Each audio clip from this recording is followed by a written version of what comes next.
दोस्तों 5 अगस्त के दिन शाम को 7 बज रहे थे। चंद्रयान 3 चांद के बेहद करीब पहुंच चुका था। इसरो के हेडक्वार्टर में बैठे वैज्ञानिक उसी पर नजर टिकाए हुए थे। चंद्रमा के नजदीक जाते ही वैज्ञानिकों ने अचानक चंद्रयान 3 की गति को घटा दिया। इस दौरान उसकी गति को घटाकर 3600 किलोमीटर प्रति घंटे के आसपास कर दिया गया। लेकिन अब वैज्ञानिकों को उस काम को अंजाम देना था जिसके बाद चंद्रयान 3 इतिहास रचने वाला था, क्योंकि 5 अगस्त की तारीख वैज्ञानिक पिछले काफ़ी दिनों से इंतजार कर रहे थे, जब से यह 1 अगस्त की रात को पृथ्वी का गुरुत्वाकर्षण छोड़कर निकला था। उसके बाद अगला पड़ाव इसके लिए चांद की कक्षा ही था। आखिर क्यों 5 दिन बाद वैज्ञानिकों ने फिर से इसके इंजन को स्टार्ट किया? करीब 26 मिनट तक इसके इंजन को चालू रखा गया। आखिर जो इतनी तेज रफ्तार से आगे की तरफ बढ़ रहा था, उसकी रफ्तार को कम कैसे किया गया? आज के इस वीडियो में आपको यही बताएंगे कि चंद्रयान 3 ने अब क्या हासिल किया है। इसी के साथ आपको ये भी बताएंगे कि अब ये चांद से कितनी दूर है और आगे यह कैसे चल रहा है। आप देख रहे हैं सीजी का फंडा यूट्यूब चैनल। मैं हूं आपका दोस्त चंदन कुमार। दोस्तों 14 जुलाई से लेकर 31 जुलाई तक आपको पता होगा कि चंद्रयान 3 पृथ्वी के चारों ओर ही चक्कर लगा रहा था, यानी कि इन 17-18 दिनों के अंदर यह पृथ्वी से दूर नहीं गया था।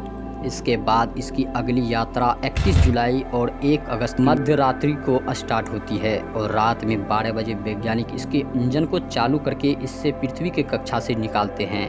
1 अगस्त से लेकर के 5 अगस्त तक ये चांद और पृथ्वी के बीच मौजूद सपाट हाईवे पर यात्रा कर रहा था, लेकिन फिर 5 अगस्त के शाम 7 बजे ये अपने लक्ष्य के बेहद नज़दीक पहुंच चुका था। अब वैज्ञानिकों को इसकी स्पीड को घटाकर इसको चंद्रमा की कक्षा में डालना था। यह काम इतना भी आसान नहीं होता है। स्पीड को घटाने के पीछे का मकसद ये था कि चांद का गुरुत्वाकर्षण पृथ्वी की तुलना में बहुत ही कम है।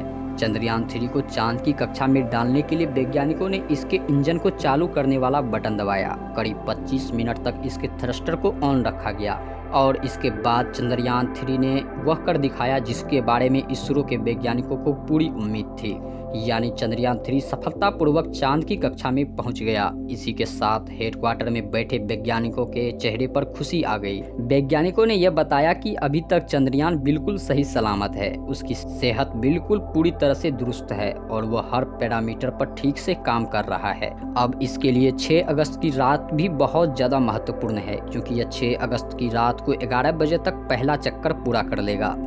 इसके बाद इसे दूसरे चक्कर में डालने के लिए फिर से इसरो के हेडक्वार्टर में बैठे वैज्ञानिक इसके इंजन को चालू करेंगे और कुछ देर इंजन चालू करने के बाद इसे दूसरी कक्षा में धकेल दिया जाएगा। फिर करीब 2-3 दिन के बाद फिर 9 अगस्त के दिन इसके लिए बहुत ज़्यादा खास रहने वाला है। 9 अगस्त के दोपहर के 2 बजे वैज्ञानिक इसके इंजन को धक्का देकर तीसरी कक्षा में डाल देंगे।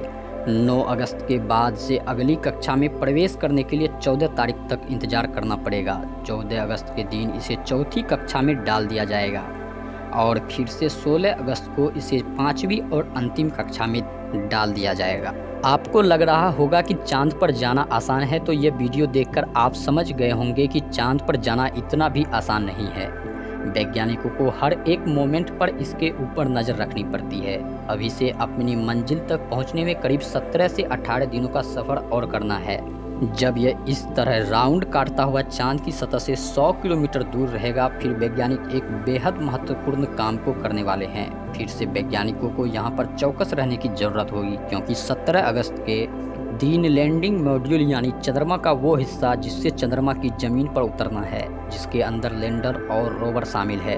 इसके बाद चंद्रमा पर अंतिम लैंडिंग से पहले लैंडर पर ही डी ऑर्बिटिंग प्रक्रिया हो गई, यानी जिस समय यह चांद की सतह से 100 किलोमीटर दूर पहुंच जाएगा, उसके बाद भी उसे नज़दीक जाने के लिए चांद के चारों ओर फिर से राउंड करवाए जाएंगे और हर राउंड के बाद दूसरा राउंड चांद की नज़दीक चलता जाएगा। इस तरह जब यह चांद से महज 30 किलोमीटर दूर रहेगा, उस समय इसके उतरने का प्रोसेस स्टार्ट किया जाएगा, यानी वो 30 किलोमीटर बहुत ही ज़्यादा अहम रहने वाला है। उतरते वक्त वैज्ञानिकों को बहुत ज़्यादा सावधानी रखने की ज़रूरत है। हालांकि यह काम 23 अगस्त को वैज्ञानिक करने वाले हैं। लास्ट के 15 मिनट इसके लिए किसी कठिन अग्नि परीक्षा से कम नहीं है। इन्हीं 15 मिनट के अंदर बड़े बड़े मिसाइल धड़ाम से चांद की सतह पर गिर जाते हैं। इस समय पूरी दुनिया के स्पेस वैज्ञानिकों की नज़र भारत की चंद्रयान 3 पर होगी। इसका एक कारण ये भी है कि आज तक इससे पहले वहां पर कोई भी नहीं उतर पाया, इसलिए सभी वैज्ञानिक इस बात की ओर गौर करेंगे कि भारत आखिर वहां पर कैसे उतरेगा। दुनिया के देशों को यह नामुमकिन मिशन लग रहा है। उनको लग रहा है कि यह भारत के वश की बात नहीं है, क्योंकि चंद्रयान 2 भी यहाँ पर आकर महज चांद की सतह से 2 किलोमीटर ऊपर क्रैश लैंडिंग कर गया था। यहाँ पर अंतरिक्ष यान का उतरना मुश्किल इसलिए है क्योंकि यह चांद का बहुत ही जटिल इलाका माना जाता है। यहाँ की जमीन बिल्कुल भी समतल नहीं है और जिस वक्त यह अंतरिक्ष यान उस जगह पर उतरेगा उस वक्त इसे खुद को ही यह डिसाइड करना है कि कैसे उसे सही सलामत उतरना है। सबसे पहले तो इसे अपनी स्पीड को बहुत कम करना होगा। यही सबसे बड़ा कारण होता है कि चांद की इस हिस्से में मिशन फेल होने का। स्पीड को कंट्रोल करने का काम इसके अंदर लगे थ्रस्टर करते हैं, जो इसे अपोजिट डायरेक्शन में ऊपर की ओर धक्का देते हैं, जिसकी वजह से इसकी स्पीड अपने आप कम हो जाती है। चंद्रयान 2 के साथ दिक्कत ये थी कि इसके थ्रस्टर सही से काम नहीं कर रहा था। शायद इसकी वजह से वो अपनी स्पीड को कंट्रोल नहीं कर पाया और संपर्क टूटने के बाद जोर से चांद की जमीन पर गिर पड़ा, जिसकी वजह से उसकी काफी सारे हिस्से पूरी तरह से डैमेज हो गए और जो इसरो का चांद की जमीन पर उतरने का प्लान था वो पूरी तरीके से फेल हो गया। इसलिए तो इस बार केवल लैंडर और रोवर को ही चांद पर भेजा गया है। ऑर्बिटल चंद्रयान 2 का ही वैज्ञानिक इस्तेमाल करने वाले हैं। इसके अंदर और इस बार मिशन ना फेल होने के पीछे वैज्ञानिकों की बहुत बड़ी मेहनत है, क्योंकि इसमें वैज्ञानिक चंद्रयान 2 की तुलना में बहुत एडवांस उपकरण इसके अंदर लगाए हैं। इसका जो ऑन बोर्ड कंप्यूटर है उसको वैज्ञानिकों ने बहुत ज्यादा एडवांस कर दिया है। पिछली बार ये फोटो के जरिए एनालिसिस करके अपनी जगह तलाश कर रहा था, पर इस बार उसे वीडियो के बेस पर इस प्रकार का काम करना होगा। रियल टाइम डाटा हाथों हाथ लैंडर को देता रहेगा, ताकि लैंडर को उतरने में किसी भी प्रकार की परेशानी ना हो। 23 अगस्त को यह उतरने के बाद पूरी दुनिया इसरो का लोहा मान लेगी, क्योंकि नासा जैसी बड़ी बड़ी स्पेस एजेंसियों को लगता है चांद पर जाना केवल हमारा ही काम है। इसरो के वैज्ञानिकों ने चंद्रयान 3 को पृथ्वी से बहुत बड़ी जिम्मेदारी देकर दूसरी दुनिया में भेजा है। उसे वहां पर ऐसे ऐसे रहस्यों का पता लगाना है जो आज से पहले कोई भी अंतरिक्ष एजेंसी नहीं लगा पाई। चांद पर जो भी रहस्य मौजूद है वो चांद के दक्षिण वाले इलाके में ही मौजूद है। अगर चांद के इस इलाके में जिस देश ने भी डेरा डाल दिया उसका नाम इतिहास के पन्नों में दर्ज हो जाएगा। और अगर भारत के वैज्ञानिकों ने यह कर दिखाया तो उसके बाद दुनिया की स्पेस एजेंसियां भी अपने अंतरिक्ष यान को वहां पर भेजने की कोशिश करेंगे। अरबों सालों से वीरान पड़ी ये जगह दुनिया भर के वैज्ञानिकों को परेशान कर रही है, क्योंकि चांद की ऑर्बिट में इस जगह के बारे में पूरी तरह से पता लगाना इम्पॉसिबल है। और इसरो के सभी वैज्ञानिक और यहाँ तक कि दुनिया के वैज्ञानिकों को भी यह उम्मीद है कि यह जरूर चांद की उस उबड़ खाबड़ जमीन पर सफलतापूर्वक उतर जाएगा।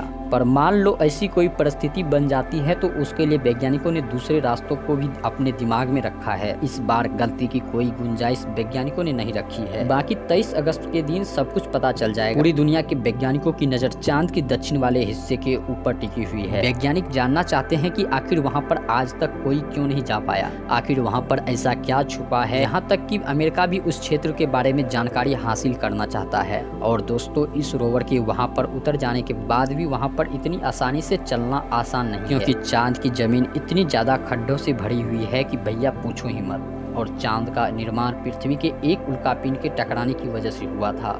इसलिए जब चांद की मिट्टी की जब जांच की जाएगी तो पृथ्वी के बारे में कई रहस्य सुलझने का अनुमान है। बाकी आप चंद्रयान 3 को लेकर क्या सोचते हैं कमेंट बॉक्स में हमें जरूर बताइए। वीडियो के अंत तक बने रहने के लिए बहुत बहुत धन्यवाद।